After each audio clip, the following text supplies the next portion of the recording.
Civilisation, of the sort we have had here in the West, in these British Isles, is a brittle veneer, a thin blanket between us and the cold reality of the world and its history. A place like this, where we have had relative peace, equality and tolerance of difference, is not in the natural order of things.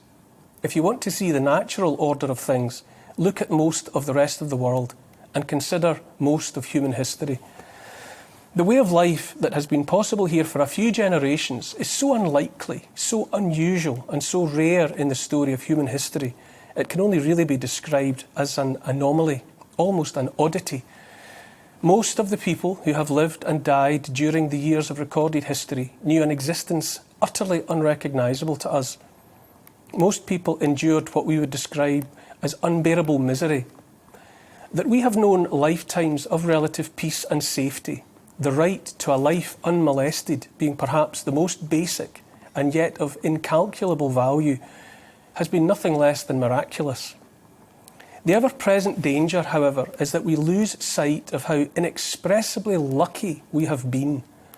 When the moment comes and we take it for granted, right there and then, the foundations start to crack. The warnings and lessons are all around us. Most of the world is not like here. There are perhaps 30 or 40 countries dotted around the globe like lights in the darkness, where there is a chance of living the kind of life we have been able to take for granted. Much of the rest is ruled by tyrants, gangsters and crooks. Viewed in the context of world history, the rule of tyrants, gangsters and crooks is normal. Afghanistan is a tragedy unfolding before our eyes. It's also a warning that civilisation is no rock, no impregnable fortress. It is a frail blossom, or like water held in cupped hands. That what is happening in Afghanistan is happening in the 21st century should make us all stop what we're doing and think. It is our obligation to generations yet unborn to remember how tireless and irresistible is the surrounding chaos. Chaos is like always rising floodwater that is only held back by constant vigilance and ceaseless effort.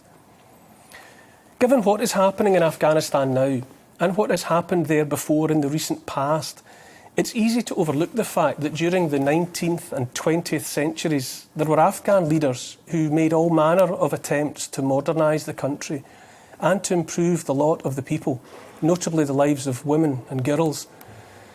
There have been several times when schools were opened for girls as well as for boys. There have been women in politics there and in business. In the 1920s, Amanullah Khan raised the age of marriage and banned forced marriage and child marriage. His wife, Queen Soraya, stopped wearing the veil. Then came the Communist Rebellion in 1978, followed by invasion by the Soviets. Then the rise of the Mujahideen and the Taliban, and a fall into a medieval world. There was some hope after 2001 and the defeat of the Taliban, but now here we are. The Taliban are back and the darkness falls again. It turns out the US presence there, our presence, was like a hand placed in a bucket of water. In the instant the hand was withdrawn, the water filled the space as though it had never been there. The light of civilisation is easily and often extinguished.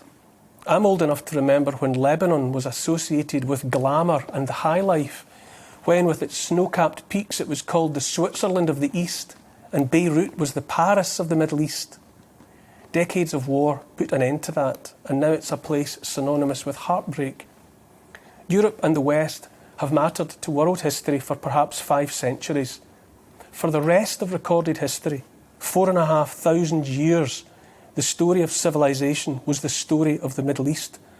From there came the technology of farming, writing, the first cities and empires, the 3 great world-changing faiths of Judaism, Christianity and Islam.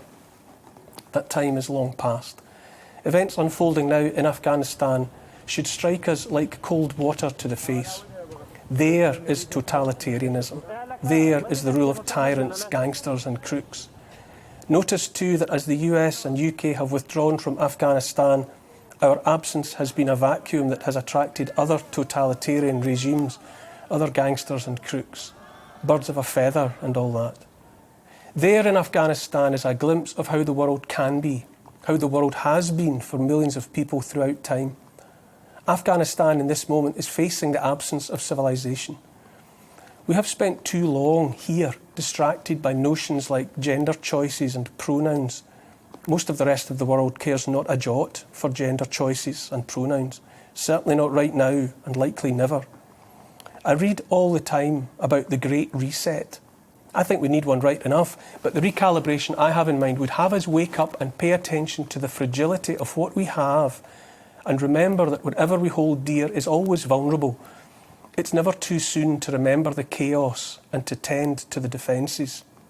We are a long way from Afghanistan, of course we are, in every way. But the plight, the suffering of millions there must be a reminder to cherish what is here, what has been here for such a very short span of time in the scheme of things. We need to lift our heads up here and now and look at what is happening to rights closer to home.